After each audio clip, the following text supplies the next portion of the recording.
Hello, fellow Toastmasters. Welcome to District 215's 2026 Candidate Showcase. My name is Nancy Dyke, and I am the moderator for our showcase. Today, you will have the opportunity to hear more about the candidates as they answer questions related to the role they seek. Rakia Bacon is our Zoom master, and the timer, Distinguished Toastmaster Kevin Voorhees, will monitor the timing on candidate presentations. Once the candidate has reached their time limit of 5 minutes, the candidate will be muted. The timing will begin as soon as the candidate starts answering the first question or begins their opening statement.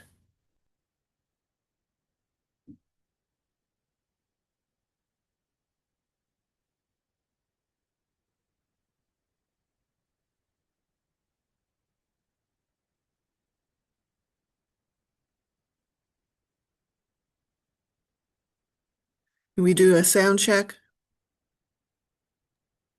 Hello. Okay. You can hear me? Yes, Okay. All right. Welcome, Elizabeth Ervin, candidate for a Division C Director position. Would you like to make an opening statement or go straight to questions? I'll make a small opening. The reason I am running for division director this year, even though I was a division director previously, is that I wanted to support the new directorate. And I thought people might be reluctant to take on division director when these divisions are all growing. But I'm pleased to see so many people here. Okay. What leadership skills and experience can you bring to the division and district? Well, as I said, I have been division director before, and I've been an area director for a couple of years. I've been an officer in my clubs. I'm in 3 different clubs, and I'm working on a membership drive for one of those clubs. I am currently a finance manager for District 40, so I've been involved with the leadership and that's basically, I've also done some leadership with my skills that I learned at Toastmasters on the job. Although I'm retired now, I was able to use some of those skills. Hey, how would you describe your leadership style? My leadership style, I think, is more consensus building, trying to get different points of view and come to some agreement that pleases everybody. Because almost everything you do, whether you're having a meeting or you're deciding on a date for a special event, you have to, everybody's got a different idea, so you have to kind of work together and come with, and sometimes you have to make a a statement that,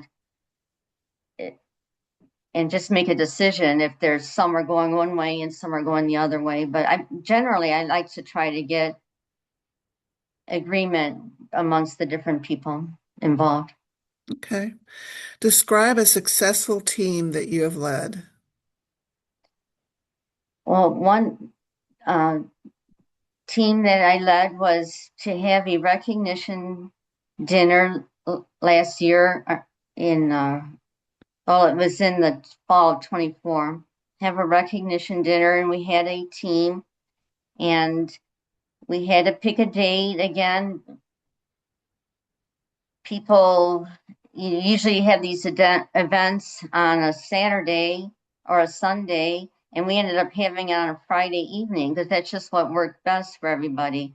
And it was successful. A lot of people came to the activity, and the food was good.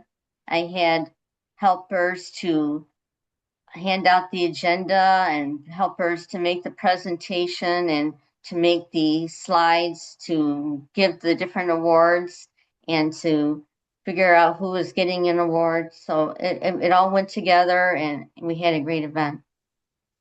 Okay. What do you see as being the key aspects of the division director role, and how would you describe your role and responsibilities?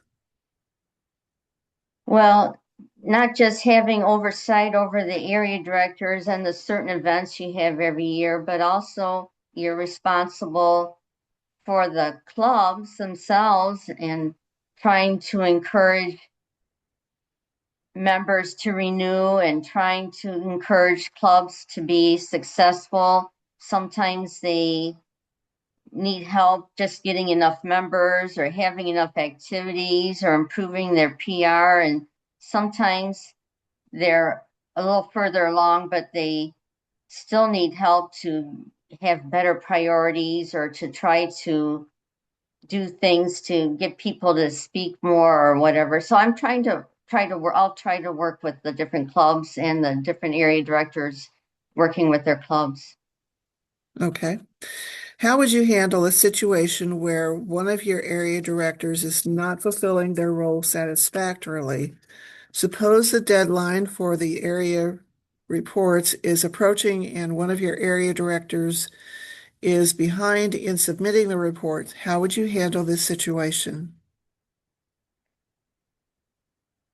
There's a couple things you could do. Well, you try to talk to the person and see what's wrong. Sometimes it's a problem with the club. I did have this problem where one fellow, he traveled a lot and he didn't get a couple of his reports in. And one of the clubs in particular, they would, they were spotty about even.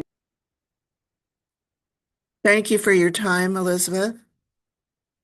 You can do a sound check. Can you hear me?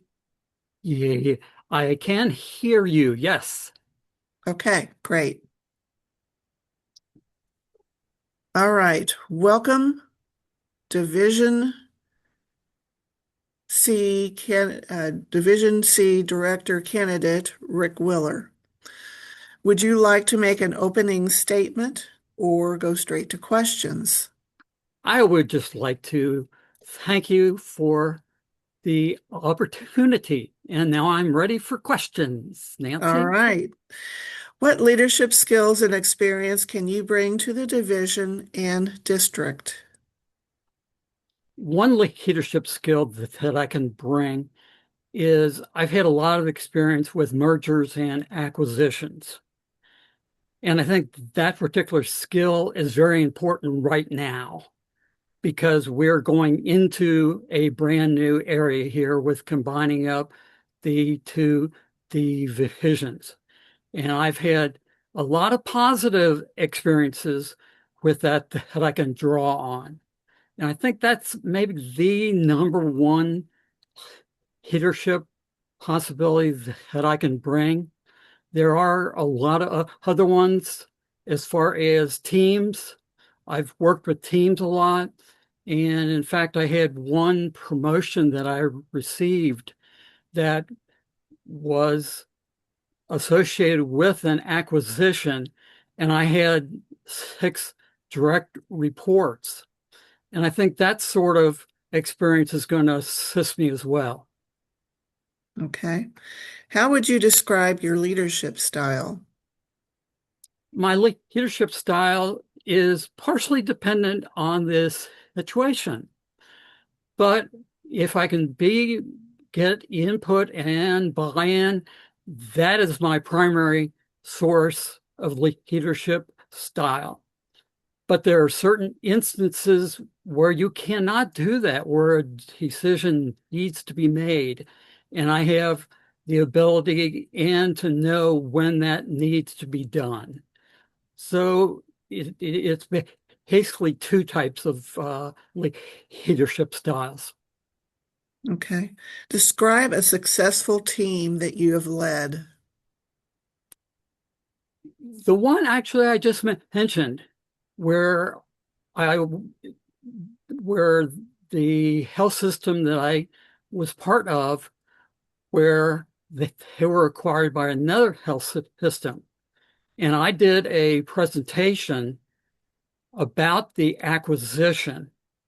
And at that, I was in human resources. And the vice president of human resources for the new health system was in the audience. And she was so impressed by my presentation to all the employees that she offered me the biggest promotion that I've ever gotten, like 10 times the employees that I had. And as I said, I had 6 direct reports and none of whom I knew. And I think we really bonded really well together and had a really great group. And we got a lot done. And all the members of that team got along so well, both from a working relationship and actually outside of that too. And I had a really neat experience. I was laid off eventually. And one of the direct reports had a going away party for me. And I think that said something about the type of work that I had done with them. Okay, Nancy. Okay. What do you see as being the key aspects of the division director role, and how would you describe your role and responsibilities? I think one of the primary ones is working again with your direct reports, which are the area directors. And I think that is so important to have a bonding with them and have a good working relationship with them. And I think but it begins there. And then I think there's a lot of responsibilities in terms of coordination with the district. And that's going to be a challenge. I know the current district, a lot of people there, but it's not going to be all the same folks. There are going to be different ones as well. So I think that is one role that's going to be really, I'm going to do well in because I've got a lot of experience with that sort of coordination. And I think there's a lot to do also with meetings. I'm not a huge meeting fan. I don't know if it's going to be. Sorry, we ran out of time, but thank you for joining us today, and you may exit the meeting now.